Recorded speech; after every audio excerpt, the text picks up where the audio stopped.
Shalom, Bapak Ibu, Saudara-saudari yang diberkati dan dikasihi oleh Tuhan kita Yesus Kristus. Perkenalkan, nama saya Pendeta Beri STH.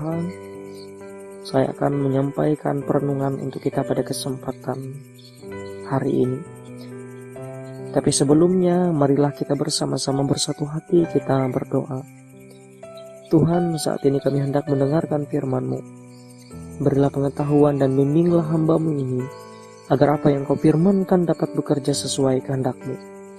Bukalah hati dan pikiran kami untuk mendengar dan menerima firman-Mu. Kiranya firman-Mu ini dapat menjadi berkat bagi kami. Berbicaralah Tuhan, kami sudah siap menerima firman-Mu. Di dalam nama Tuhan Yesus Kristus kami berdoa dan mengucap syukur. Amin. Firman Tuhan untuk kita pada kesempatan ini terdapat di dalam Amsal 28 ayat yang ke-13. Saya bacakan untuk kita. Siapa menyembunyikan pelanggarannya tidak akan beruntung, tetapi siapa mengakuinya dan meninggalkannya akan disayangi. Firman-Mu itu pelita bagi kakiku dan terang bagi jalanku. Adapun tema kecil dalam perenungan kita pada kesempatan hari ini yang saya ambil ialah bebas dari rasa bersalah.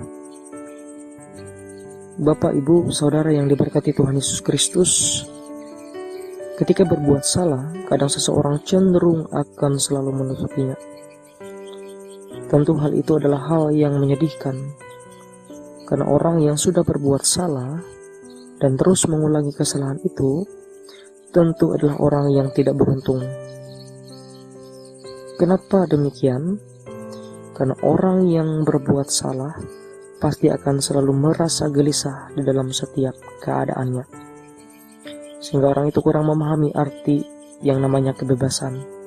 Kalau bertemu dengan orang lain, tentu akan selalu merasa gelisah. Dan hal ini berlaku bagi kita yang mempunyai salah dengan orang lain. Sekalipun kita mengetahui bahwa setiap manusia pasti pernah melakukan yang namanya kesalahan, berbuat dosa, baik itu yang disadari atau tidak. Namun masalahnya, ada orang yang berbuat salah, namun tak berani untuk mengakui kesalahannya. Sehingga perasaan bersalah terus ikut membayangi kehidupannya. Jika hal ini terus dibiarkan, bukan hanya akan mengganggu jiwanya, tetapi pertumbuhan jasmani dan imannya pun akan ikut terganggu. Seperti firman Tuhan berkata, siapa menyembunyikan kesalahannya tidak akan beruntung, tetapi siapa mengakui kesalahannya dan meninggalkannya akan disayangi.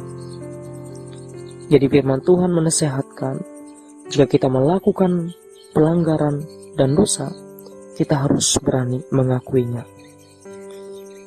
Yang harus kita lakukan jika kita mempunyai kesalahan adalah, pertama-tama, kita harus datang kepada Tuhan Yesus Kristus untuk mengakui kesalahan agar kita diampuni.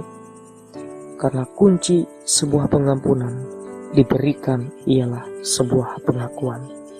Yang kedua, akuilah kesalahan untuk mendamaikan hati diri sendiri, orang lain, dan dengan Tuhan.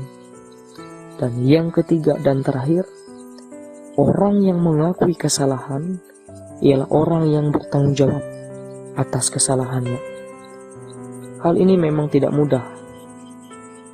Namun saat kita mau mengakui kesalahan kita dengan tulus dan berjanji untuk tidak mengulangi lagi, maka Tuhan akan memulihkan keadaan kita dan memberikan kesempatan yang baru untuk kesalahan yang pernah kita perbuat.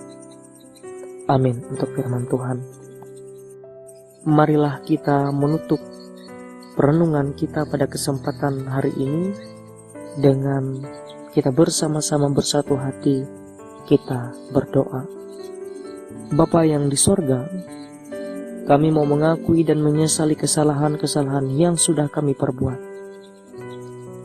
Kami memohon agar Engkau mencurahkan pengampunan-Mu atas kehidupan kami.